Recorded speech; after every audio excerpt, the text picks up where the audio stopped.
8 hours earlier, registered nurse Roger Dean arrives at work. He's carrying a yellow tote bag over his shoulder. At 4:50 a.m, Roger enters the A2 wing. 3 minutes later, the fire sensors detect fire in room 19. Roger now walks over to the A1 wing, just as the fire alarm is activated. Staff and residents begin evacuating the building. When firefighters arrive, Roger is still in the A1 wing. He re-emerges at 2 minutes past 5. The fire is now also raging in the A1 wing. He encourages residents to leave as he collects his yellow bag. As the first responders battle the second blaze and evacuate the frail residents, Roger Dean hangs around the entrance, trying to re-enter to collect the 2 drug register books locked inside the treatment room. Eventually, 2 firefighters accompany him to the treatment room, where he stashes the books in his yellow bag.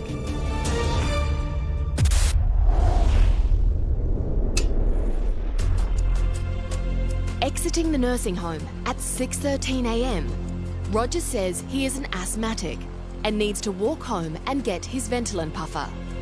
It is at this moment he is stopped by cameraman Adrian Munn. I saw this guy come out and head off down the road, and I thought, where would you be going? I needed to talk to someone to find out what was going on, so I took my camera off the stand, I ran after him. That was it. Hi, I'm Roger. I'm one of the nurses, and just there was a fire, and I just quickly did what I can, get everyone out, and the smoke is just overwhelming. But, you know, we got a lot of people out, so that's the main thing. They're saying that there's still people unaccounted for. What's happening there? I'm not sure. The deputy is, she's got the list of people there, and yeah, it looks like there's still probably a few people, and the people are trying their best to get everyone out at the moment. Yeah.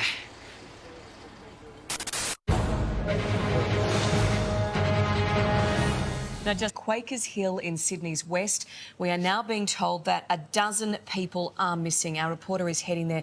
We'll bring you more information when we do get it this morning. Some residents have little hope of escape. For first responders, the scene is confronting and horrific. Where the roof caved in, there was a lump on the bed. It was under the blanket, and there was absolutely nothing else that it could be. So we knew that we had a fatality, and that's when we knew the job was bigger. We didn't know how many more we were going to find, but that was the first fatal that I saw, and that was my first fatal fire as well. When I was first arrived at the nursing home, a police officer instructed one of the TV camera crew to film what they were doing, but also to cast around the crowd. And I found out later on, it's quite common for an arsonist to return to the scene. The detectives would use that footage to look at it and to see if there were any potential suspects there.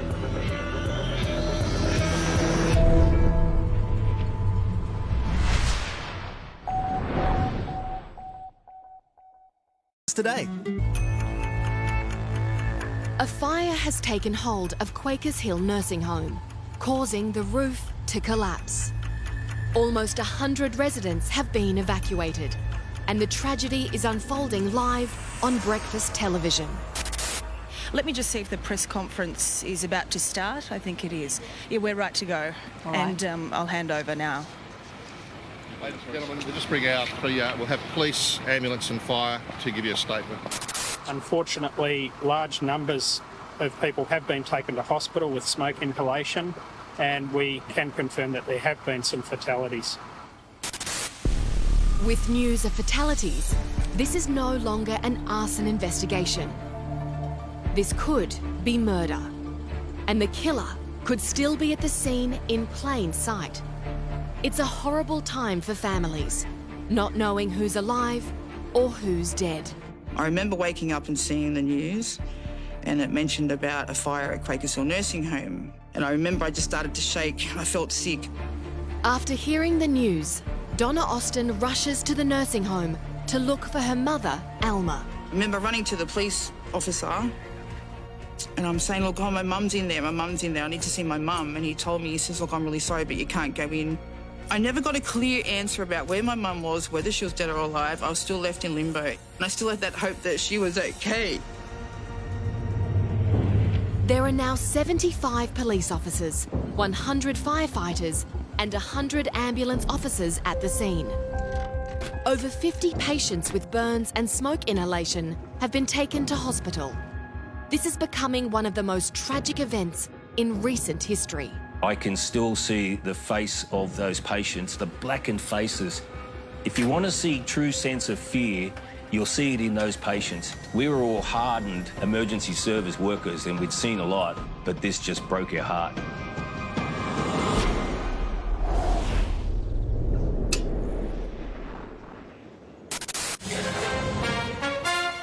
This is 7 Morning News with Ann Sanders. Good morning. A devastating fire at a nursing home in Sydney's West has killed at least 3 elderly people and critically injured dozens more.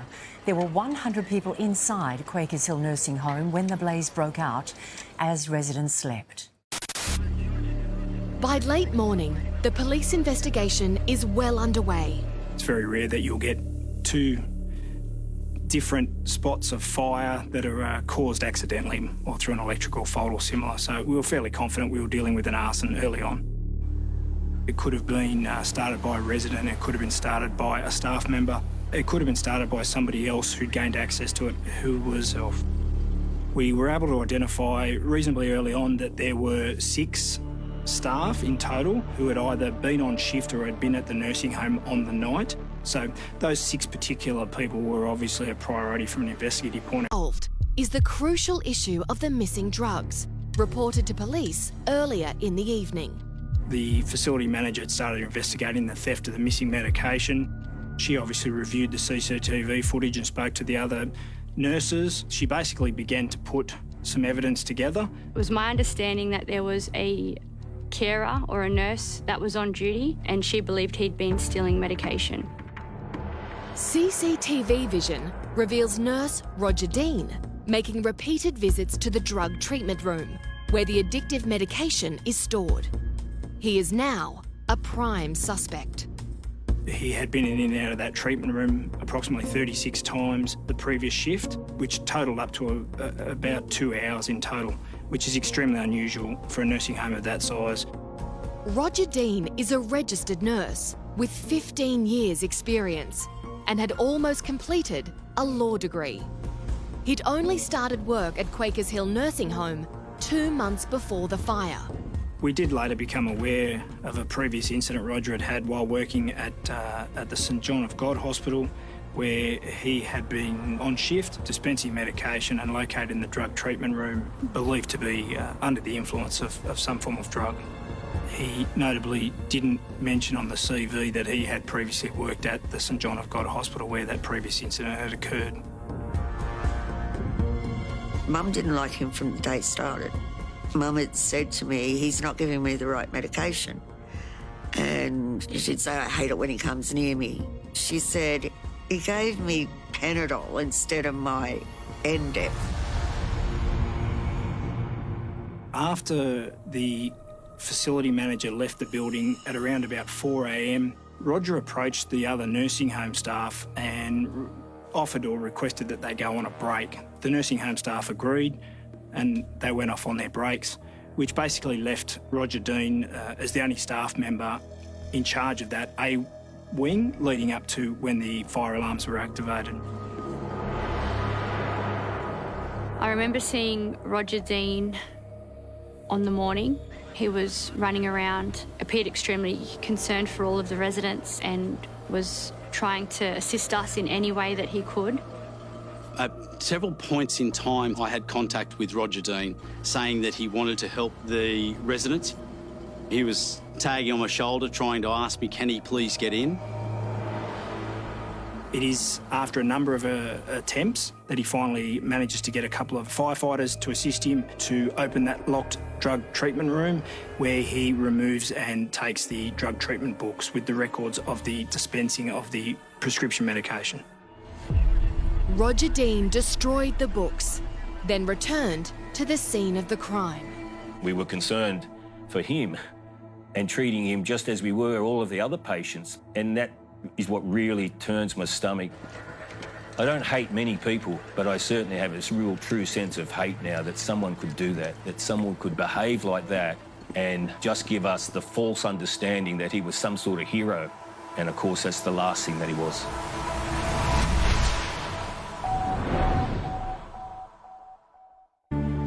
An early morning fire at Quakers Hill Nursing Home has left 3 residents dead and 50 more in hospital. The heartbreaking search for loved ones continues throughout the morning.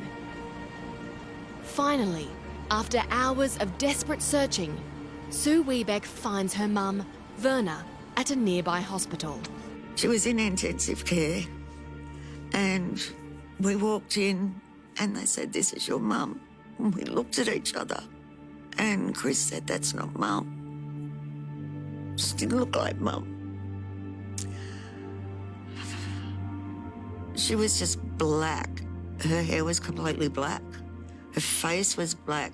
You couldn't make out any features at all until she opened her eyes. And that's when we realised it was mum. Paul Cartier is also reunited with his mother, Emanuela. We were let in and mum was in ICU.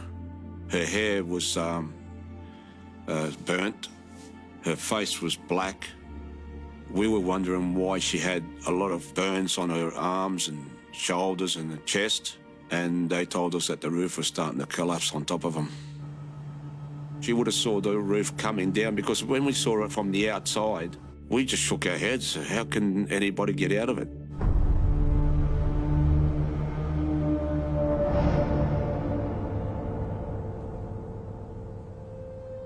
Donna Austin is at home waiting for news of her mother, Alma, when she gets the dreaded knock at the door. I remember the 2 detectives standing at my front door. I walked up to them and I remember them saying to me, "Sorry to inform you, we need to let you know that your mother is deceased." And I remember just standing there, just looking at them, just blank, nothing. I had nothing. I had nothing left. She had the worst life known to man, and to die like the way she did was bullshit. No one deserves to die like that, I know, but my mum went through too much. And the last thing I wanted her was to die alone. I was meant to be with her. I'm sorry.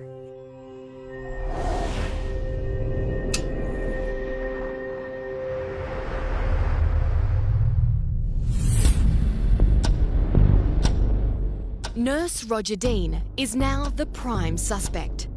In an interview with police, he denies any involvement in the tragedy. Roger basically said to the detectives that he hadn't told them everything in his statement, and asked if he could speak to some friends of his from his church before speaking any further to the police.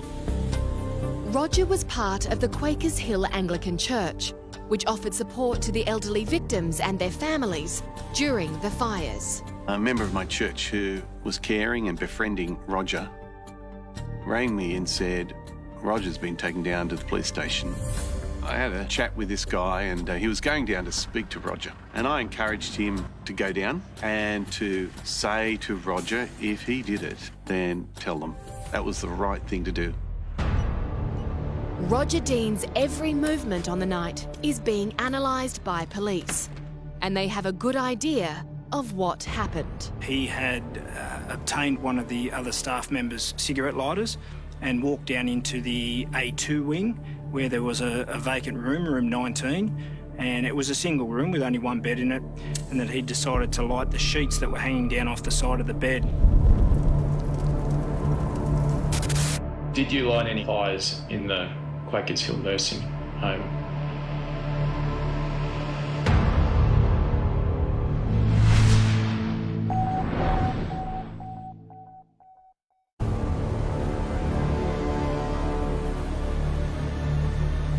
After an early morning fire at Quakers Hill Nursing Home in Sydney's West, the fatalities are increasing by the hour.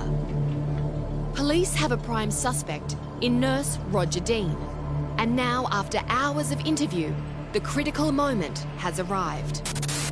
Did you light any fires in the Quakers Hill Nursing Home?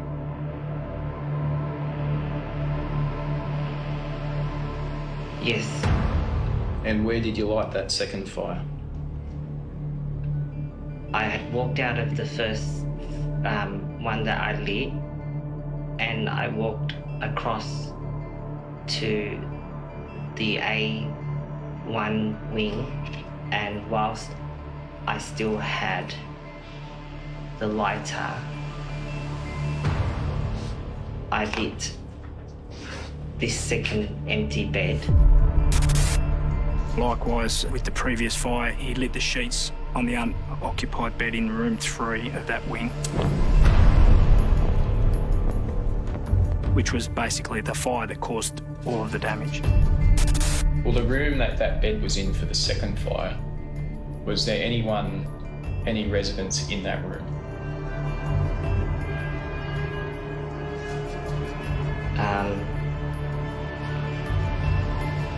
I think so, yes. We never perceived Roger to be a danger to anyone. He was a bit benign in his sort of persona. He wasn't aggressive, he was polite. It was just an absolute shock to everybody to see this guy, you know, burnt the nursing home down. I assumed that, like, unless you pour petrol or you have some sort of chemical to make the fire grow, it will just light for a bit and then it will just disappear. I didn't expect it to get so big. And by then, the first bed had caused the smoke. I started to panic. I get a phone call roughly about midnight, and it was a police officer who said to me, I need to let you know before you hear it from the media that we've just arrested Roger Dean for murder. And I've gone, what? What? And he says, yeah, Donna, Roger Dean lit the fire, which caused the tragedy. I just felt numb. I just felt lost. I didn't know what to think or feel, but the anger, the rage in me was kind of like, I still carry it with me. I would like to have 5 minutes with him, I really would.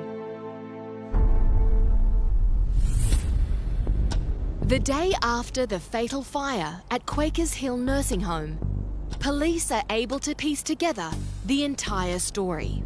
In the days following the fire, we executed a search warrant at Roger Dean's home and were able to recover 203 fully intact endone tablets and 28 part endone tablets, which had gone missing from the Quakers Hill Nursing Home on the night prior to the fire. We strongly believe that the two fires were strategically lit at either end of the wing in regards to burn that entire wing down and the facility manager's office with it, together with all the evidence that the manager had collected in regards to the theft of the medication. Roger Dean's drug addiction and his attempts to cover it up triggered this tragedy. But he was not under the influence of drugs when he lit the fires. A large part of our investigation revolved around trying to establish his state of mind at the time the offences were committed. He did not appear to be in any way intoxicated that we could tell. This is a case of cold-blooded murder. And in the days after the fire, the death toll rises to 11 victims. Many suffer from unbearable pain in their last hours. Sue Wiebeck's mother, Verna, is among them. I just think, how can one grub take so much of so many people? It's so pointless for her to die, for any of them to die. It wasn't even a worthwhile reason, like, tied to drug taking.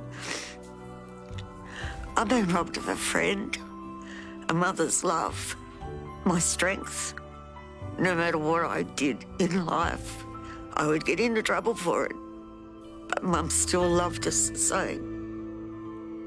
Paul Karchia's mother, Emanuela, dies 4 months after the fire.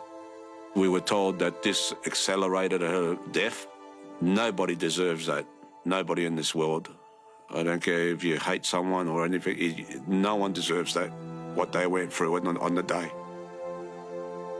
Katrina Mulford's grandfather, Ignash Bachi, survives the fire but loses his will to live, and he dies the following year. I think if you're angry at someone, it takes a bit of you away. So I don't have anger. I feel sorry for Roger Dean.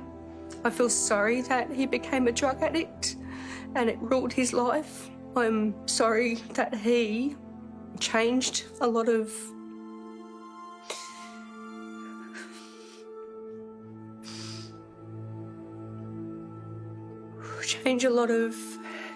the end of people's lives. I can't talk, I'm so sorry.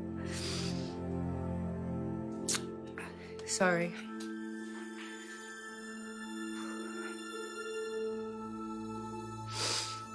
He stole what they had left. At his trial, Roger Dean makes a surprising move. He pleads guilty to all 11 counts of murder.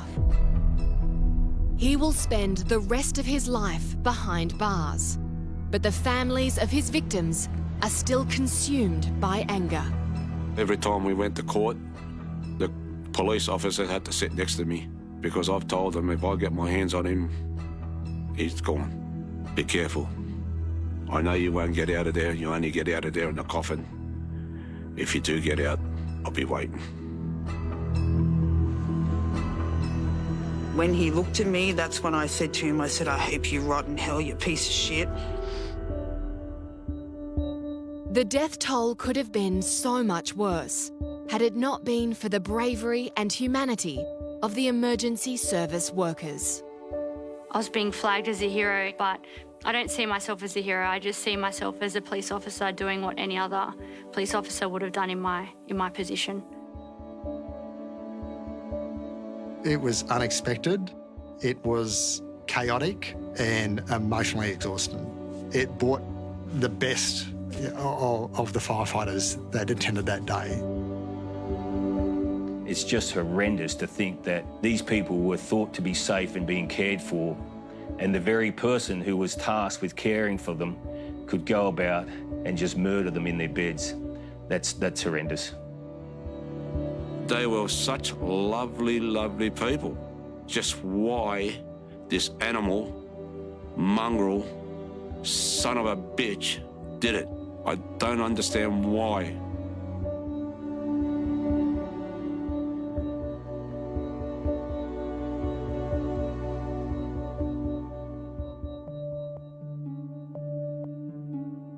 This mass murder was the biggest thing in terms of tragedy we've seen in New South Wales.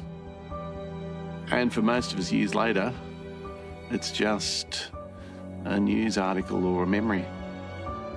But for those who were there, it was very real.